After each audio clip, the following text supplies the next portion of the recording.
The library had windows that faced north, and one that faced something else entirely.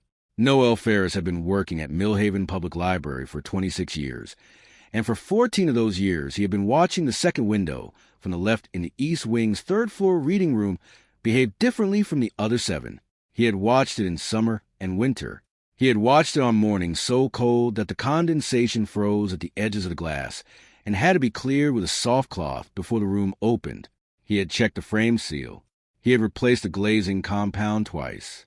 He had stood outside in the parking lot on February mornings with a cup of coffee, looking up at the north-facing windows of the third floor, and watched 7 of them clear by 9:30, and the second from the left hold its condensation until well past noon. The window was not broken. It was not poorly installed. By every measure that a facilities inspection could apply, it was identical to the other 7. It simply behaved as though it were somewhere else. Not a different room. Not a different building. Somewhere different. In some way, Noel had spent 14 years trying to name and hadn't been able to. He had learned this about buildings from Greta Haas, who had been head of building services at Millhaven for 22 years before she retired in 2010. Greta had left him a system, laminated observation cards, 1 per room. Each card listed the room's known behaviors, anomalies, seasonal patterns, and maintenance history on one side. On the other, Greta's handwritten notes in green ink, the things she had noticed that weren't anomalies yet but might become them. Noel had inherited 218 cards. He had made 122 more. The card for the third-floor East Wing reading room was one of the oldest. Greta had started it in 2003, 7 years before she retired. On the back, in her green ink, asterisk window 2 from left, condensation pattern inconsistent with others, forms vertical center band, heaviest in middle, clears after noon. Other 7, lower third, corners heavy, clear by 10 a.m., behaves as if facing a different direction or backed by different material. Frame and seal checked, no deficiency found. Could not determine cause. Worth watching, asterisk. Noel had read that note on his second day with the card system. He had gone up to the third floor, stood in the East Wing reading room, and looked at window 2 from the left. It was a cold October morning, and the condensation was exactly as Greta described. A vertical band down the center of the glass, heavier in the middle, the surrounding glass clear. The other 7 windows were clearing. Window 2 was not. He had pressed his hand against the glass. It was cold in the center and slightly less cold at the edges, where daylight from the north was hitting the frame directly. He had not been able to explain it either, but he had added his name to the card with the date and written asterisk confirmed. Watching, asterisk. That had been in 2010, 14 years ago, and the window had never changed. Millhaven Public Library had been built in 1952, a moderate building in the post-war institutional style, brick and limestone, functional and spare. The first expansion came in 1971, a full east wing extending the building's footprint by 40%, designed by a different architect and showing it in small ways. Ceiling height 6 inches lower, window proportions slightly narrower. The brick color closed, but not identical. The 1971 East Wing added the third-floor reading room with its 8 north-facing windows. A second expansion in 1989 connected a south annex to the East Wing's ground floor. Noel knew the building's history the way he knew it physically, not from files, but from presence. He had been in every room, every utility corridor, every cavity he had opened on his own initiative when something didn't make sense. He knew the 1971 East Wing ran 2 degrees warmer than the original building in January. He knew the South Annex connection had a door that swelled in August and required a specific angle of force. He knew the third-floor reading room smelled different in October than in March. He had a card for each of these things. The window card was the one he came back to most often. In his 9th year at Millhaven, Noel pulled the county permit file from the city archives and spread the original 1971 architectural drawings across his workbench on a Saturday afternoon. The East Wing drawings were thorough. Every room, every dimension, every material specification. He found the third-floor reading room plan and examined it carefully for anything that might explain window 2, a different cavity detail, a thicker wall section, a change in insulation. He found nothing. All 8 windows were specified identically. He went back to the card. He read Greta's entry again. Behaves as if facing a different direction or backed by different material. He had always focused on the first half, the facing direction, and missed what Greta might have been pointing at. What if something in the wall behind it was different? The 1971 drawing showed a standard stud cavity at window 2's position, but the 1971 drawings showed what had been planned, not necessarily what had been built. He added a note to the card, asterisk check 1971 permit drawings. No specification difference at W2 position. Cavity material possible? Unable to confirm from drawings alone, asterisk, and went home. He lay awake that night, thinking about what could be in a wall cavity that would make a window behave as though it faced a different direction. There was an answer that kept coming up. He kept setting it aside. It seemed too large, too improbable. The kind of explanation that sounded more plausible in the night than it would look in daylight. He was right that it sounded different in daylight. He was wrong that it was improbable. The building spoke again the following spring. He had been doing a routine third-floor check when he noticed something he had perhaps not been ready to see before. The wall beneath window 2, the section between the sill and the floor, sounded different when he knocked on it. Not hollow, denser, heavier, as though the wall at that location had more inside it than the adjacent sections. He knocked along the wall in both directions from window 2, then the full width of the room beneath all 8 windows. Everywhere else, moderate resonance, a standard stud cavity sound. Beneath and beside window 2, heavier, duller, shorter resonance. Something in that wall section had more mass than the others. He added it to the card, asterisk spring. Wall section beneath W2. Knock test indicates higher density than adjacent sections. Not hollow, denser. First physical evidence of difference beyond glass behavior. Asterisk. He stood in front of window 2 for a while. 9 years of observation. 9 winters and summers of that condensation band. Now the first physical evidence. He had a theory he kept arriving at and setting aside. The theory was simple. The answer was somewhere in the years before 1971. He found Greta at her daughter's house on a Sunday in June of his 12th year. She was 78, slower, but with the same direct attention in her eyes he had recognized from his first week at Millhaven. He brought the laminated card. He spread the 1971 drawings on her kitchen table. He told her about the knock test, the density difference, and the theory he had been arriving at and setting aside for 3 years. Before the 1971 East Wing was built, there had been a structure on that footprint. A 1958 annex, a small reading room and staff area of the city, had partially demolished when the East Wing was designed. He had found the reference in the permit file, partial demolition, a phrase he had not understood at first and had gone back to 3 times since. If one of the annex's exterior walls had been left standing rather than removed, and if the 1971 East Wing had been built around it, then a brick could be standing inside the wall cavity at a specific position on the East Wing's north face. Not removed, not documented, absorbed. A solid brick wall inside a cavity would conduct cold differently than insulation. It would make a knock sound denser. It would make the window in front of it behave as though it faced a different direction. Greta listened to all of it. She looked at the card in her own handwriting. "I always thought it was an orientation issue," she said. "I didn't think about what might be behind it." "Neither did I," Noel said, "for a long time." "Can you confirm it without opening the wall?" "I'd need imaging.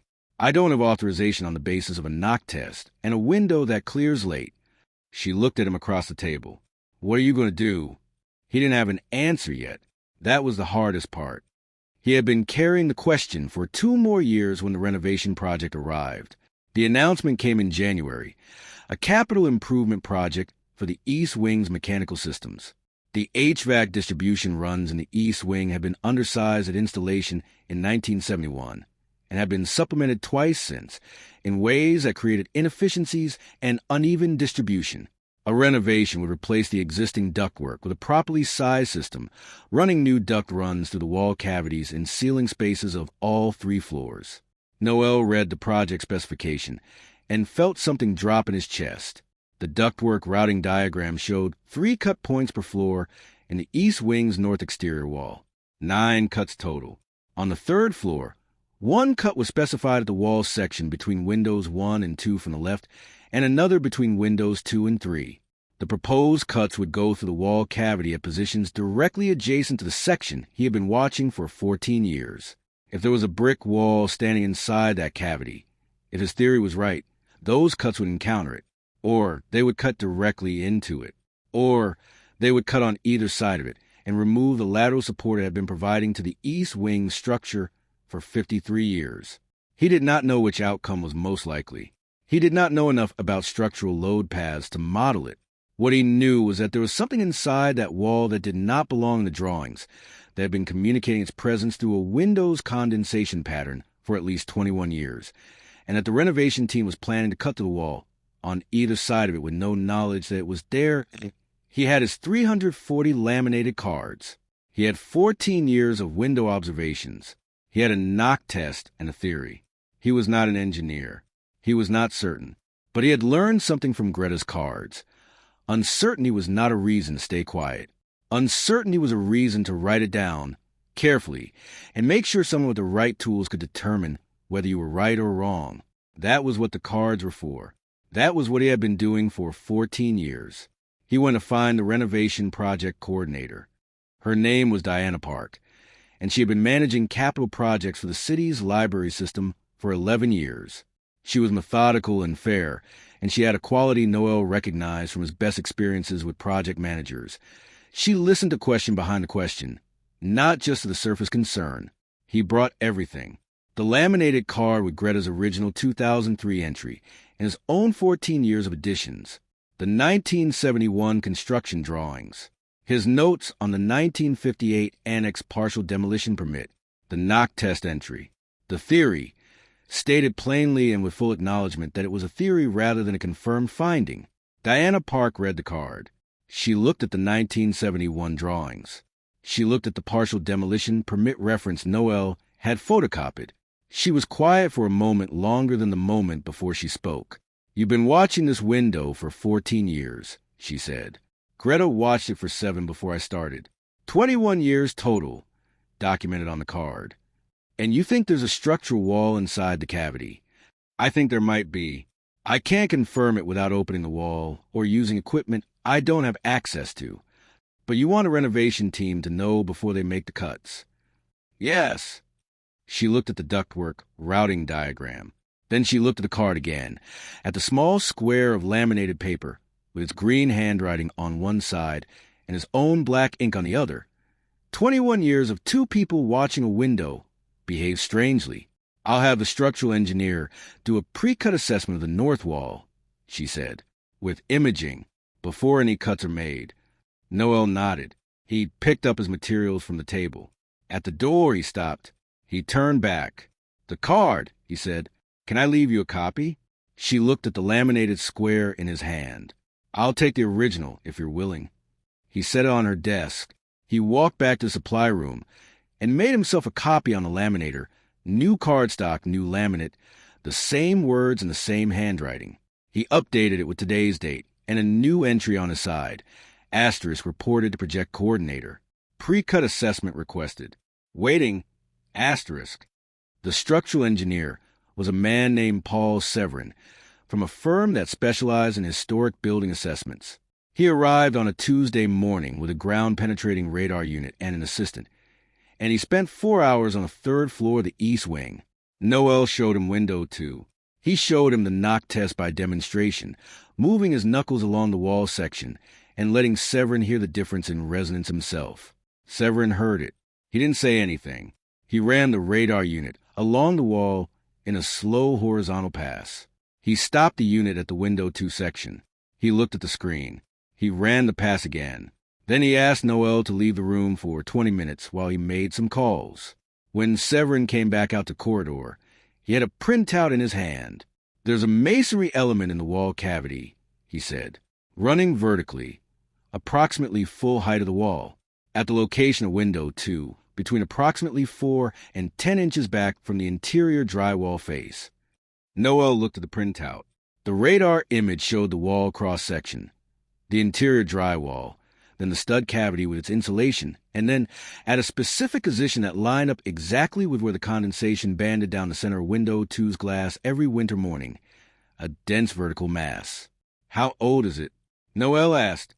I can't date it from radar, but from the dimensions and the density reading, it's consistent with pre-1971 brick construction.